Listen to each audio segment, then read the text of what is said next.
Can I ask you a question? Of course. One of the things that I've been working on with some others.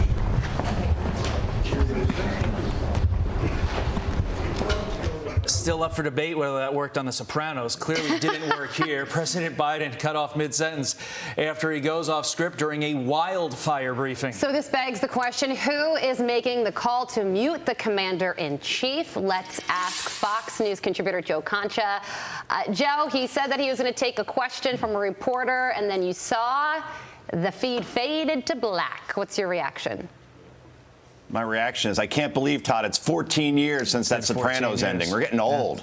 Yeah, 2007. The members only guy did it, by the way. But we'll talk about that at another time. Hey, look, what happened there yesterday is just so emblematic of what we see in this administration. We saw Tony Blinken, the Secretary of State. He's in Washington, D.C., and he's taking questions during that hearing yesterday from other lawmakers who are also in Washington, D.C. He couldn't just go there directly.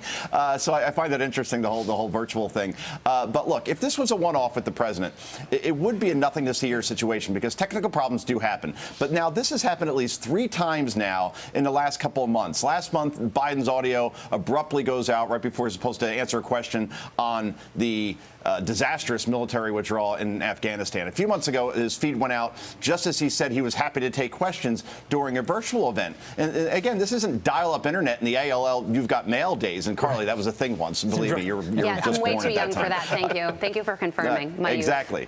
But the White House feed is robust. Its redundancy is tested regularly. This appears intentional, and it looks weak in the process. And you remember the White House press secretary, Jen Psaki, she told CNN recently that she instructs her boss literally not to take questions. And it's amazing that the guy who received more votes than any candidate in U.S. history, as far as presidential candidates are concerned, is so shielded in these situations. One would think he could make an effective argument on his own behalf, but his handlers don't even believe that. And it's another reason why Mr. Biden is increasingly unpopular. Even a majority of Americans now, CBS poll, believe that Joe Biden is not competent, focused, or effective enough to handle the job, and we're only 8 months in. Wow. It's so blatant what the White House is doing, yet there's not a lot of media pushback. It's unreal. Meantime, Joe, Facebook reportedly exempting the secret white-listed elite from its rules and allowing them to post banned content with a special X-check program. I just used a lot of words there that don't make sense to me, so let me explain the Wall Street Journal's quote here. In private, the company has built a system that has exempted high-profile users from some or all of its rules. The documents show X-check has protected public figures whose posts contain harassment or incitement to violence, violations that would typically lead to sanctions for regular users. Joe, why does Facebook seem determined to create this elite versus non-elite discord in our country? That's who they are, right? And great reporting there by Jeff there at the Wall Street Journal. But you look at some of the quotes in this story.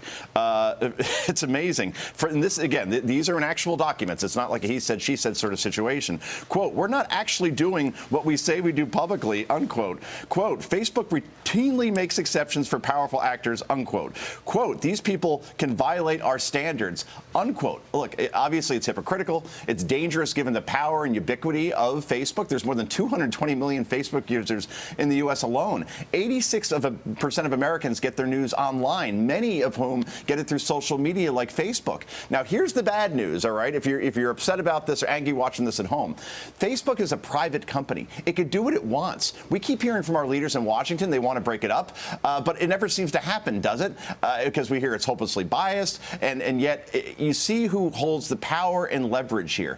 Facebook stock, if you look at it from 1 year ago today to today, is up 100 points this year. If the money keeps rolling in, they're not going to change because obviously Washington's not going to do anything about it, right? And so that's where we are. They're a private company. They'll do what they want. They'll get exposed here. They'll hope the news cycle takes the story away, and on we go. Yeah, and Joe, a Facebook spokesperson responded to this saying that they've been transparent about this cross-check program, and they say that some people were given an extra layer of security for posts because they're sort of important people, like the former President Trump was under this program as well. So they're saying it's not necessarily a two-tiered system, bipartisan, but other people would beg to differ, like you. My friend Joe Concha, thank you so much for joining us. We appreciate it. Oh, thank you, Carly. By the way, that tie that Todd's wearing, he went with peach yesterday. Is that lavender? Can you identify that color? Lavender.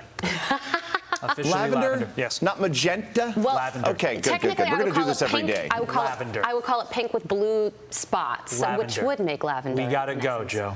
It's lavender. He pulled Okay, it off. thanks, Joe. Bye.